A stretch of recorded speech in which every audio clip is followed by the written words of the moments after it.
kind of jumping at what you learned about what the Bears were doing with Caleb last year. Did he and did he really say that they didn't give him any sense on how to watch film and he watched it by himself? Seth? Yeah, it was one of those things that when I discussed it with Caleb, we brought up Alex Smith because Alex Smith, has talked a lot about that in San Francisco, how he would just watch film by himself. And no one had taught him how to watch film, how you start with certain positions and move backwards from there.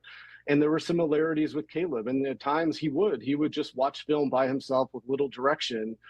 And, I want to make one thing clear is that like ultimately all of this stuff was Caleb's decision. And he did visit the Bears after his pro day, and he came back and he told, everybody around him that like, I can do it in Chicago. I'm going to be a Bear. And I think that, his heart is in it, trying to figure out a way to turn the Bears into a winner. Just some of my reporting touches on some of the concerns that happened ahead of time. But, look, as the season went on, I mean, it was a huge validation for the way that Carl Williams saw this process unfolding. Not that I think he's happy about that, but, those were his fears. And he wanted his son to end up at a team that had, the type of quarterback guru that, can be a partnership that lasts the duration of a career.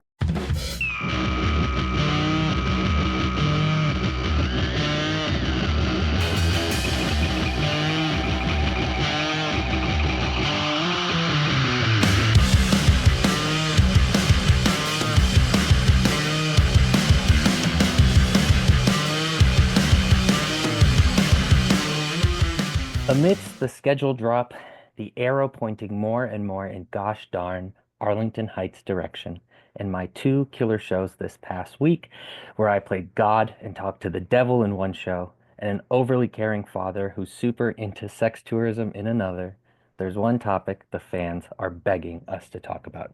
Shout out Pratik, aka Podcast Dada, aka P Dada. The new book, American Kings, a biography of a quarterback, and the articles that shed light onto the man and the people that surround him that the future of this organization hinges on. So let's get into it. Yeah, it's a pretty busy week. The Bears can't seem to not embarrass themselves for, more than a couple weeks at a time. Just when things were starting to feel rock solid and stable, right? Dude. Hey guys, we're turning this around. Hey, wait a minute. Our quarterback didn't even want to be here. I mean, look, this is not a surprise to anybody that has been following the Bears. This was reported a year ago by certain media outlets saying, hey, Caleb and his camp have real reservations about coming to the Bears. His dad famously said this is where quarterbacks go to die. And he's not wrong. And, Caleb, it was rumored that he met with Kevin O'Connell and the Vikings, and he said, hey, I want to be a Viking. And like, yeah, I mean, you meet with Kevin O'Connell, you meet with Matt Eberflus, you're probably going to be like, this guy knows what he's doing. This other guy, I mean, looks like he got a cool haircut somewhere. Yeah, but this guy's got a great haircut. I don't know what that means. And so, he had his preference. He hadn't met with the Bears yet, but part of Wickersham's book also says that, after he met with Poles and the Bears, he's like, hey, I can do this here. Because Poles was like, hey, before you do anything crazy, just come meet with me and let me show you what we're going to do, because we're going to draft you. So let's just come meet with me. And so he told his dad, like, hey, I'm going to be a Bear. Right. I mean, it sounds like it was pretty close to, being that Eli Manning type situation, but Caleb was the one that didn't want that to happen. So, yeah, that's how we ended up here. Now, in the middle of the season, I'm sure Caleb was having second thoughts of like, shit, did I make the right decision? Maybe I should have things about this city. Yeah, maybe I should have held my ground a little bit, because all of their fears came true, right? The man was sacked like 70 times and had 3 offensive coordinators in his first year. I think if you told him that at the beginning of the season, like, hey, if you decide to go to the Bears, this is what's going to happen in your first year, he'd have been like, hell no, I'm not doing that. Who would? Why would you want to do that? Yeah. And so I totally get that. But having said all that, I feel like they're total 180, right, from where they were before. Now they've got Ben Johnson and Ryan Poles. Seems like him and Ben are on the same page.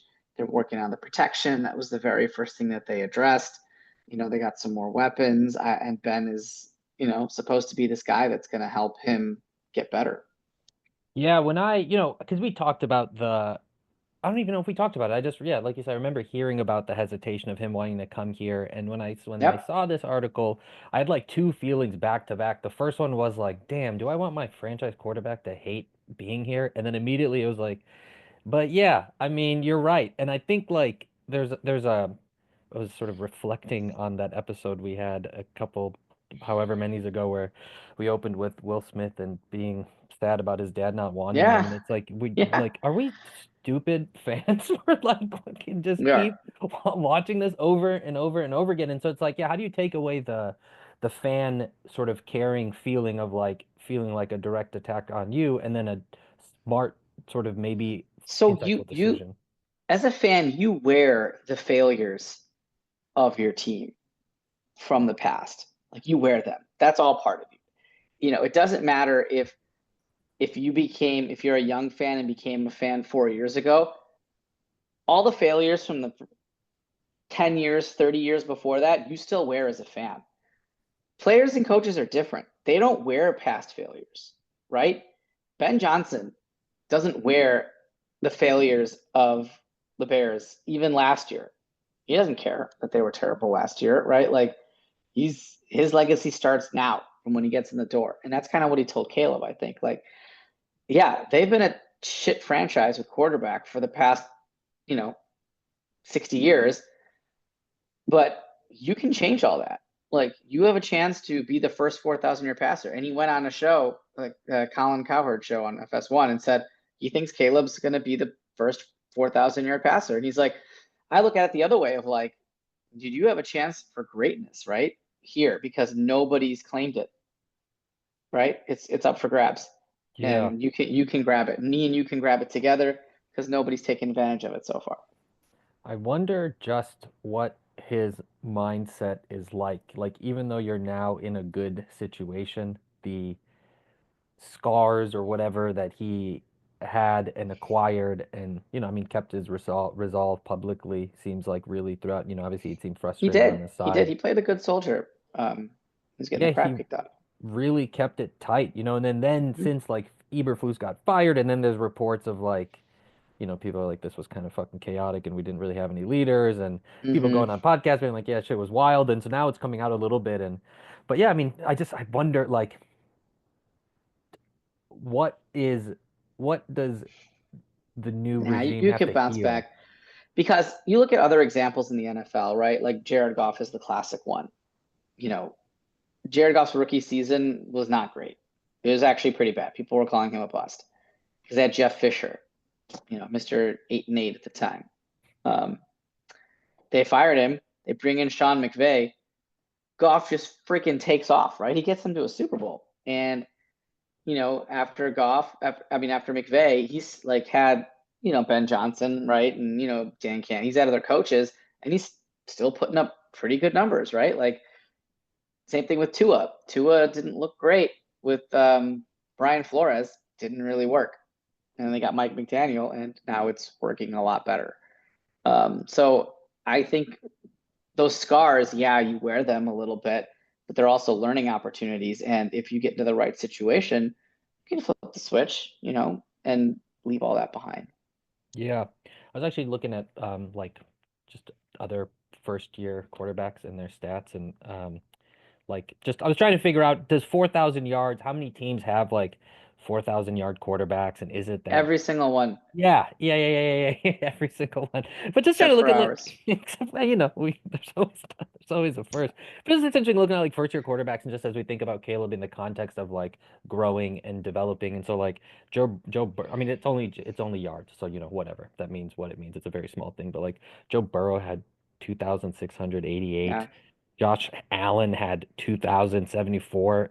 And then in 2019, his second year, had 3,000 and threw 20 touchdowns and 9 picks. And so it's just Yeah. interesting. You look at these dudes who are like fucking, the gods of the league now. And so the growing pains are always. It's weird. Everybody's like, oh, Caleb had a disappointing rookie year. He had a top 10 rookie year of, it's the best rookie year in Bears history.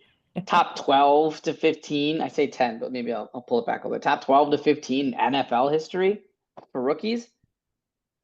It's just he was with Jaden Daniels, who had the best rookie year in NFL history, and Bo Nix, who had a top 10 rookie year in NFL history, and then you had Caleb.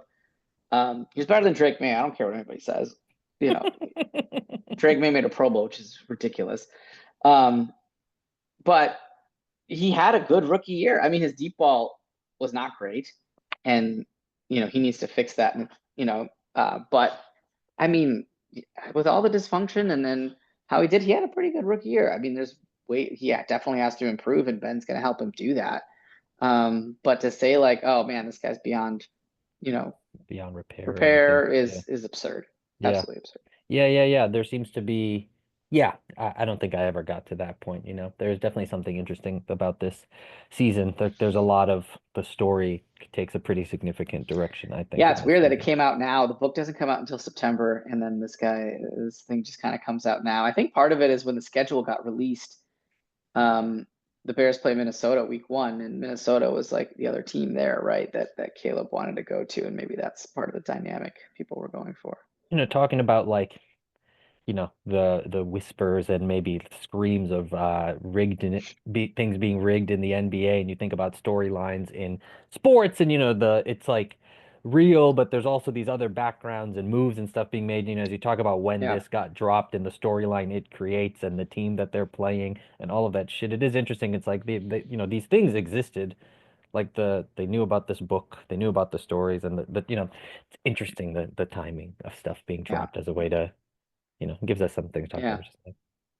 One of the things I heard that was interesting today on Cowherd's show with he had Jeff Schwartz on, who used to play right tackle for the Chiefs, and you heard in that clip there where what Wickersham talks about Alex Smith watching film, like game film by himself. A lot of it was made right of like, wow, Caleb had to learn how to watch film. Nobody would watch it with him, and different NFL players have chimed in differently, right? Kurt Warner said nobody ever watched film with him. A lot of other players, Orlovsky chimed in saying you need to watch film with younger players. That's how they grow. So people have different opinions on that. Okay. What Schwartz said was interesting and got me thinking was like, he said, typically, coaches don't always watch film with younger players, but veterans watch film with younger players. And he was surprised that none of the veterans watched film with Caleb. And so I think that speaks to the lack of like leadership that really happened there, right? You had 8 captains. Not one of them was like, hey kid, let me help you out. I'm granted Caleb was one of them, but still. And I think that's where Poles screwed up, was not having a veteran backup quarterback. Spike Bajan's not going to watch film with Caleb. He's got less starts than Caleb, right? Halfway into the season, well, he's got less starts than Caleb all of a sudden, right?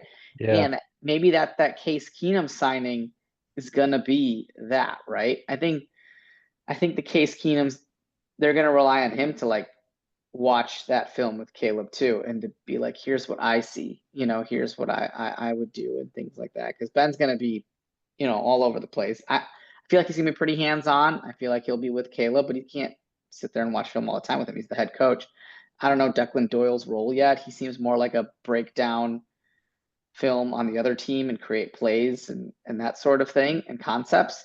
I don't know if he's a film guy or not, but Case Keenum could be that guy. So that veteran signing kind of makes a little bit more sense when I heard that. Yeah. I mean, that lack of leadership seems just so apparent. I mean, even just like, having too many captains, and I guess the people who aren't really leading correctly, picking leaders and not understanding the structure. I mean, it all becomes very evident. Because there's obviously like, I would imagine, I say it obviously like I've been in a room before, but there's probably time where you have to do your own fucking watching and shit. But it was like, I think the Seth Wickersham was like, even being told like how you're supposed to watch videos, like which I guess I wonder, what is it like when you're in college? Like, what are they being told how to watch tape in college? No. In college, they have those signs. You've seen the college sidelines where they have the sign that's like Snoopy and like a plus sign and like a picture of like Eminem or something like that, right? Okay, so those are plays. So the coaches on the sideline have a set of plays, and they'll just call the play, and they'll like basically tell the guy, this is what you need to throw to, or here's where it needs to go. And like they take a lot of the guesswork and the calculating out of quarterbacks' hands. And I've heard that like a lot of quarterbacks coming out of college don't know how to read defense. They like have to learn how to read defense because they're not asked to do that at the college level. Mm, yeah, interesting. It is. I think, we don't yet know what this iteration of the team is going to look like, but we try to, find those positives. Like there does seem to be significantly more like leadership on all the coaching levels, including Yeah. veteran QBs. Yeah.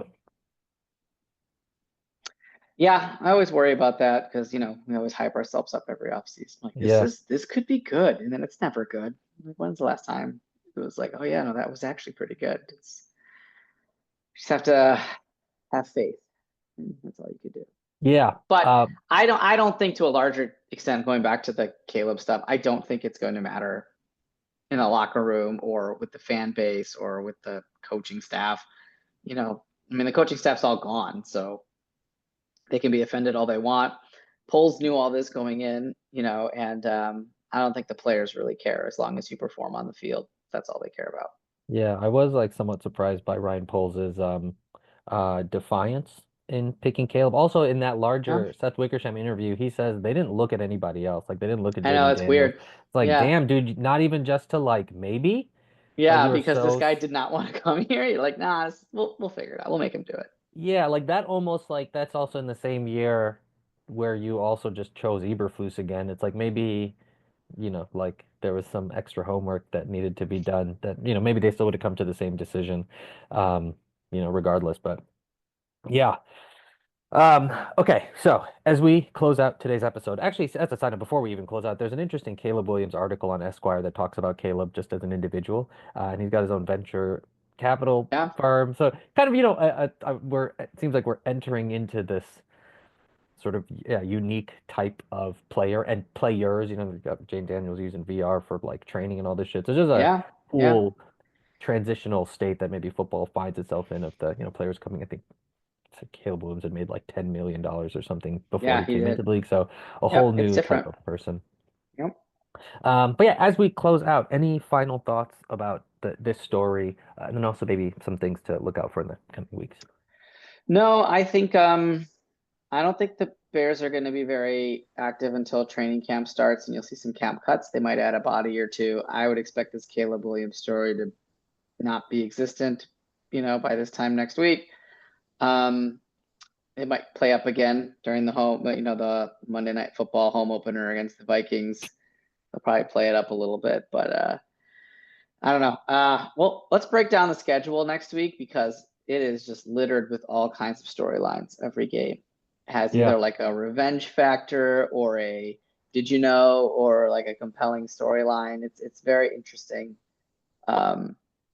Yeah, it's every week feels like there's no like boring games. Yeah, badass. Yeah, I'm with you on that too. I feel like if the product on the field like starts to look good, then everything is forgotten and people's pasts are sort of erased and all your successes just become your new story.